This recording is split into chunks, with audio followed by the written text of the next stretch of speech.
Hi all, just doing a real quick video on the green painter's tape, 2 inches by 60 yards, which is basically 48 millimeters by 55 meters.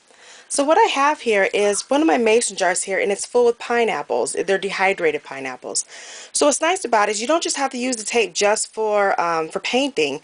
There's a lot of many uses.